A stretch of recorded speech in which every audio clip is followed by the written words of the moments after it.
And welcome back to The Factor Uncensored. A recent Florida A&M graduate is showing off her junk in her trunk, her brown bottom, her kibbles and bits, a bootay. That's all the adjectives I have for you tonight. Terica Williams' nude photos in front of the university's mascot have gotten a lot of online attention.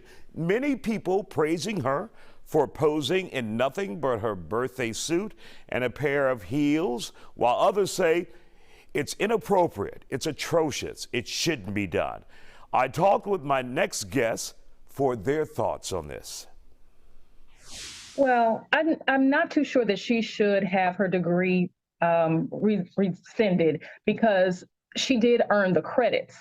However, college is a place where we go, especially HBCUs, are places we go to learn the difference between what we can do and what we should do.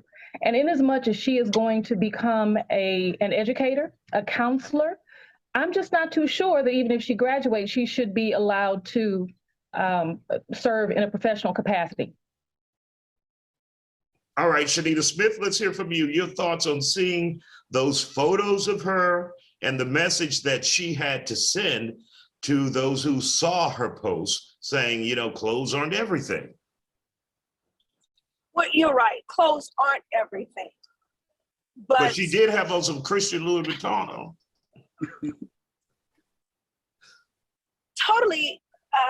I'm not going to be into body shaming or anything like that, but she has to recognize the title in which she now holds.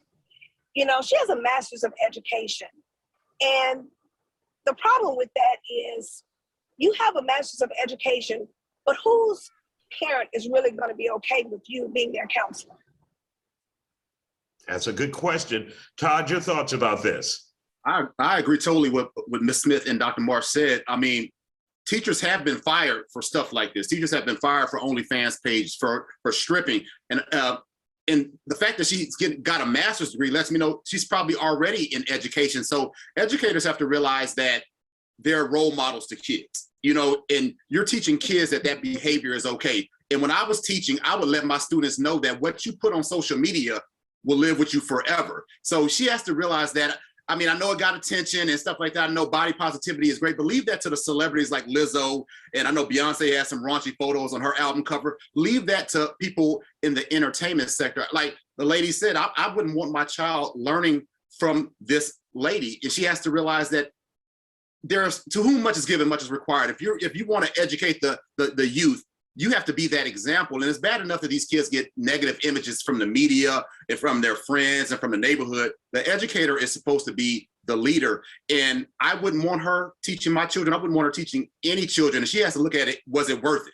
Yes, she got attention. And I think this is what this is about. I don't really believe it's about body positivity. I don't know the young lady, but I think it's about attention. I think it's about going viral. I think it's about having likes on social media, because no educator in their right mind would think that this was a good idea, or people looking about body positivity. They just see an unprofessional lady, somebody who's not mature enough for being a counselor.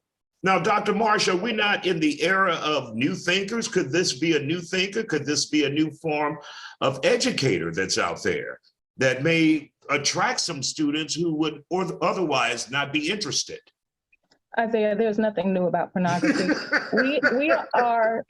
we are in the throes of a porn culture, and our children's behavior, our young adults' behaviors are indicative of the grapple hold that that kind of industry has on our youth psyche.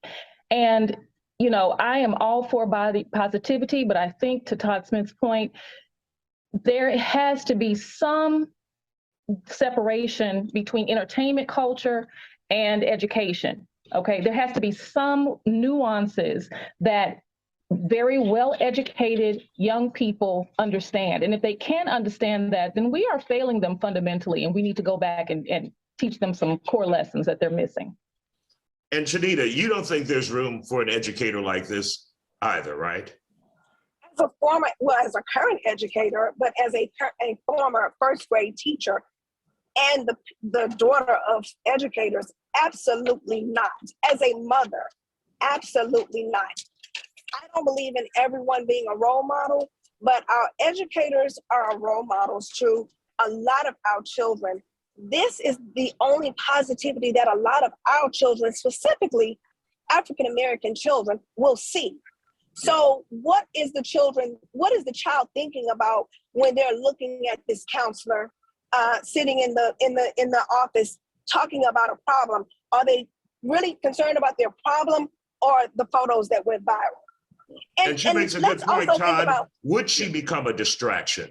I think she would, because I couldn't take her seriously. I had teachers who there were rumors going around the schoolhouse, and I still don't take them serious. I won't say, well, obviously I won't say any names, but we never took those people seriously. And like Ms. Smith said, Black kids don't have the luxury of what some other races have. All of them don't have educated parents, educated role models and positive role models. So they go to the school, and my father was inspired to go to college because his principal saw something in him and he was a role model. My grandparents got a 3rd grade and a 7th grade education on my dad's side. My grandfather didn't value education. He went to high school and saw that principal, and that inspired him to educate himself and go to college, and it just changed the whole family. So those people are some of the only role models that Black kids have. And so Black women and men have to realize we have to give them another example.